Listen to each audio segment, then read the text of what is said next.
ప్రజల వద్దకే పాలనను తీసుకురావడమే ప్రజా దర్బార్ కార్యక్రమం ప్రధాన ఉద్దేశమని దర్శి నియోజకవర్గ తెలుగుదేశం పార్టీ ఇన్ఛార్జ్ గొట్టిపాటి లక్ష్మి తెలిపారు. ప్రకాశం జిల్లా ముండ్లమూరు మండల కేంద్రంలోని ఎంపీడీఓ కార్యాలయ ఆవరణలో సోమవారం నిర్వహించిన ప్రజా దర్బార్ కార్యక్రమంలో ఆమె పాల్గొని ప్రజల నుంచి వినతి పత్రాలు స్వీకరించారు.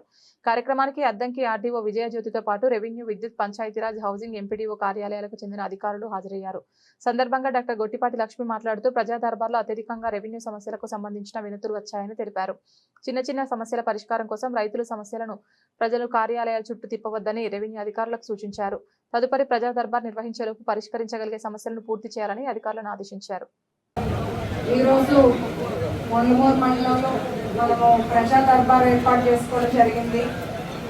ఎంఆర్ఓ గారు, ఎండిఓ గారు, అట్లాగే ప్రతి డిపార్ట్మెంట్ కి సంబంధించిన ఆఫీసర్స్ ఇక్కడ ఇవాళ అందుబాటులో ఉన్నారు. ఇవాళ ప్రజల దగ్గర నుండి దగ్గర ఒక 70-75 అర్జీలు స్వీకరించాము. ఎక్కువగా రెవెన్యూ ఇష్యూస్ ఉన్నాయి. ఆ తర్వాత రిక్వైర్మెంట్ రోడ్స్ అని, కొత్తగా పెన్షన్స్ కానీ, ఎలక్ట్రిసిటీకి సంబంధించి, హౌసింగ్ సంబంధిత డిపార్ట్మెంట్స్కి ఫార్వర్డ్ చేయడం జరిగింది. నెక్స్ట్ మళ్ళీ ఇక్కడ ప్రజా దర్బార్ నెక్స్ట్ నెల ప్రజా దర్బార్ ఏర్పాటు చేసేలోపు ఎంఆర్ఓ గారు సాధ్యమైనంత వరకు ఇందులో ఎన్ని క్లియర్ అవుతున్నాయనే నెక్స్ట్ మళ్ళీ నాకు అది చూపించండి.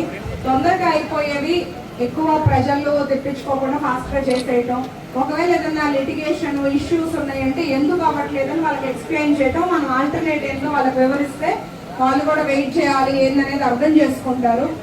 అట్లాగే రోడ్స్ కూడా మనం నియోజకవర్గంలో అయినా, మండలంలో అయినా, గ్రామాలు ప్రయారిటీ ఇచ్చుకుంటా చాలా రోడ్లు వేస్తున్నాం. ఇంకా వేయాల్సింది ఉంది.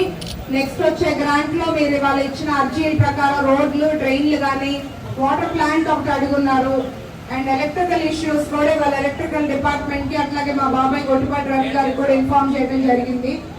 ఇవన్నీ సాల్వ్ చేయడానికే చూస్తున్నాము. ఒకవేళ అవ్వట్లేదంటే ఎందుకు అవ్వట్లేదు అనేది మీకు వివరిస్తాము. కొంత టైం ఇవ్వాలి. మీరు ప్రజలకు ఇబ్బంది లేకుండా ప్రజల వద్దకే పాలన అనే దానికి నిదర్శనంగా కూటమి ప్రభుత్వం తీసుకున్న డెసిషన్ కి మేమందరం కలిసి కట్టుబడి పనిచేస్తున్నాము. అట్లాగే ఇవాళ ఈ కార్యక్రమానికి వచ్చిన ప్రజలకి, అట్లాగే సహకరించిన ప్రతి ఒక్క డిపార్ట్మెంట్ ఆఫీసర్స్ అందరికీ కూడా పేరు పేరున ధన్యవాదాలు.